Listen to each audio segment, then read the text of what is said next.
What have you found? What interesting things, insights that you have learned about courage? Well, when I started researching courage for my book, I always used to think that courage was feeling brave. Oh, you've got to feel brave. And if you feel brave, then you're courageous and you can get up and do that thing. But no, Mm. courage is being terrified out of your wits and getting up and doing it anyway because you know you have to, or you desperately want something and you need to push past that fear to get it. In fact, my favorite quote on courage is the from Mark Twain, who says, "Courage is resistance to fear, not absence of fear." Wow, resistance Fear, to fear. mastery of fear, not absence of fear. So the fear is there. Oh, It's about resisting to that fear and doing it anyway, like you mentioned earlier. absolutely. Yep. Yep. I wanted to use the phrase feel the fear and do it anyway, but someone else owns that phrase. So Mm. yeah. So I like that. Or another one is Leo Roston says to confront what could be imagined. That's another To one I like. confront what to do. That is a like a more poetic way to put it. Yeah, yeah.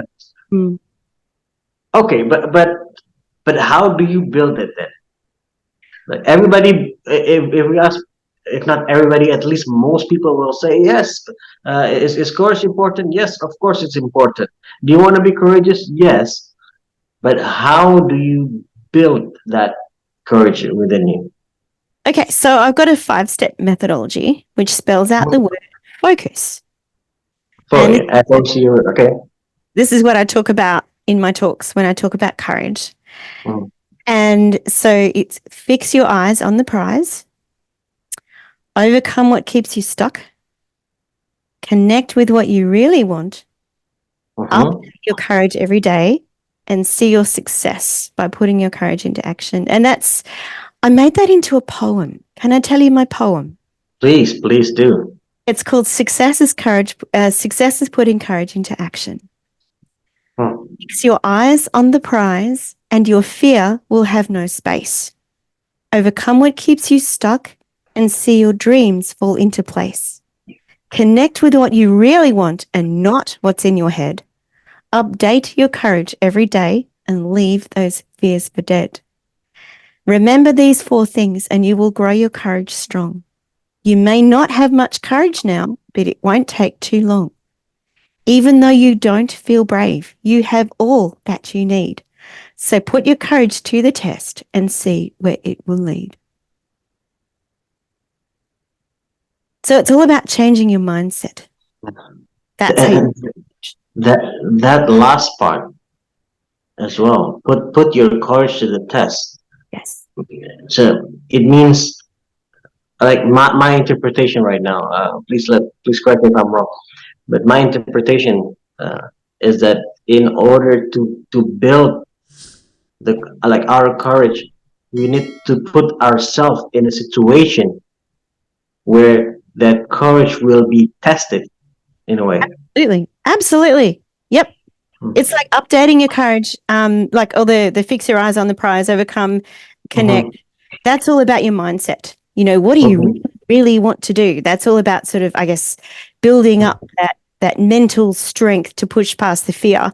And then you keep your courage up to date. You keep that muscle strong by pushing yourself out of your comfort zone just a little bit every day.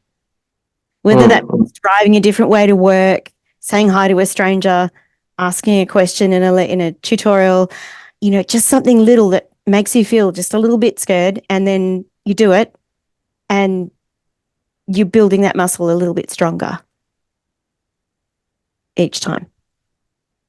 How about from like yourself? Like, what kind of did you have any experience like building a particular courage that previously you find it a bit more challenging, but because you have like some particular fear, but then you have to overcome yourself. My biggest fear is getting lost. And so Mm. when I went to school and to university into the first couple of years of work, I used to travel by public transport, by bus. I learned how to catch buses, and that was great. Then I was lucky enough to find someone who gave me a lift to work. And so I didn't catch a bus for about 20 years.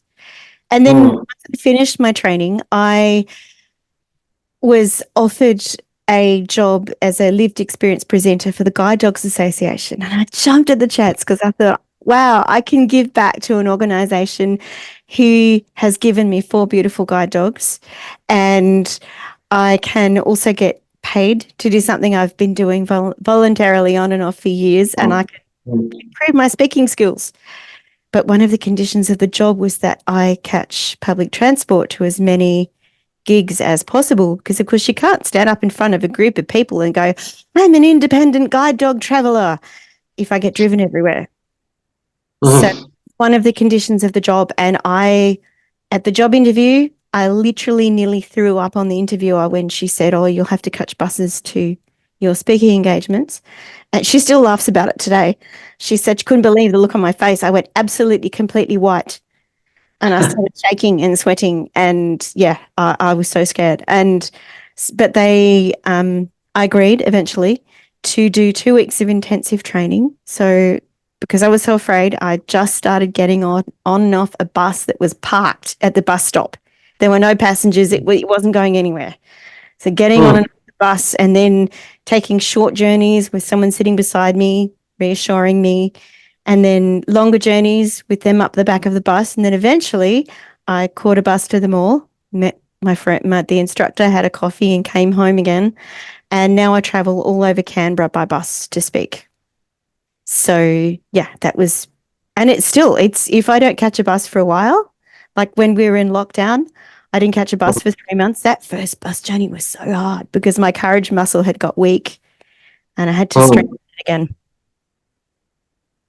And the way to build that muscle is to practice it, of course, and by practice meaning to put yourself in a position where you had to work your muscle in a way. Right? Absolutely. Started small and then I got bigger and bigger, and with the journeys, and then traveled on my own, and I have to keep practicing traveling on my own. Yeah. As well. I think that will have to be something I do all my life. And from your clients as well, from those you've coached, usually, like from what you've seen so far, what do you see as one of the most common fear that people have? Failure. Failure. Yeah, when someone's discovering their life's purpose, as you would know, some people are at a turning point in their lives, or there's certainly the people I coached were, and people were afraid to leave their jobs, or even to reframe where their life was. It's to look at their life from a different direction or from a different standpoint. That's can take a bit of courage. I know with me, when I was made redundant, I was Amanda Heal, the lawyer. I lost my identity. I didn't know who I was. Was I the lipstick lady? I don't know. I didn't know who I was, and I had to find my identity again.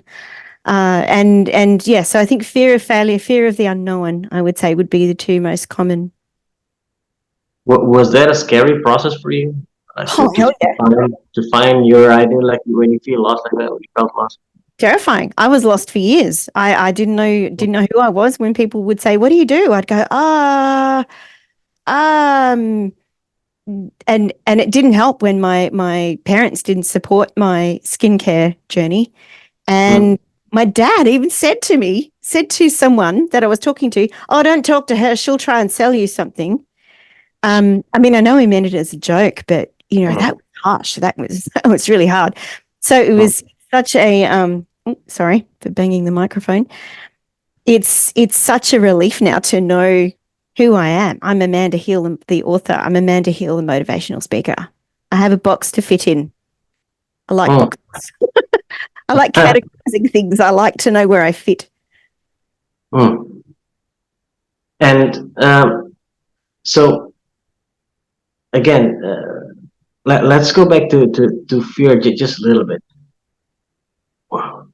When people have a fear of failure, and then you said one of the ways to do it is to go out of that comfort box, that comfort zone.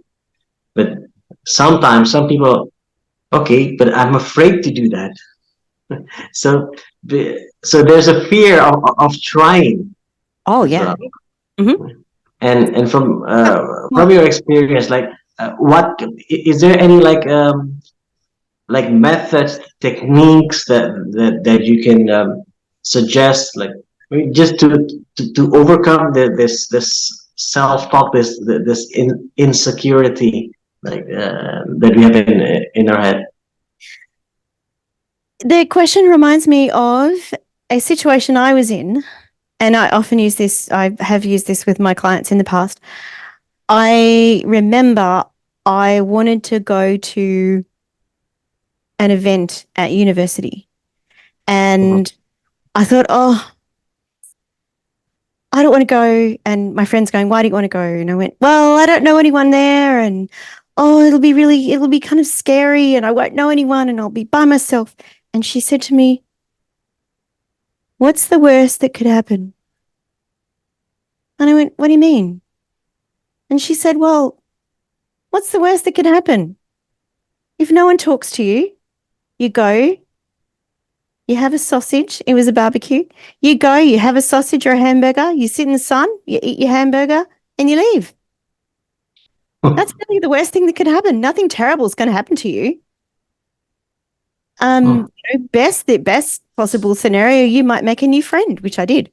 Made a couple of new friends. But the worst case scenario often isn't as bad as we think it will be. You have a sausage in the sun and then you leave. And that's not so bad. Just putting things into perspective. So a lot of time is it's about uh, being aware that you have other perspectives to use to see the situation. Yeah. Yeah. and and I think it's also about how to. It's about increasing that awareness that we have options, that Yeah. we don't always have to succumb to our previous ways of thinking. Yes. Uh, It's like catching a and, bus. If I get lost, okay, I'm still really scared of getting lost, but uh, I have options. If I get lost, I can ring someone and say, hey, I'm lost, or someone's showed me I can bring up Apple Maps and with a like a marker where I am, and I can send someone a screenshot and they can go, oh, you're on such and such a street.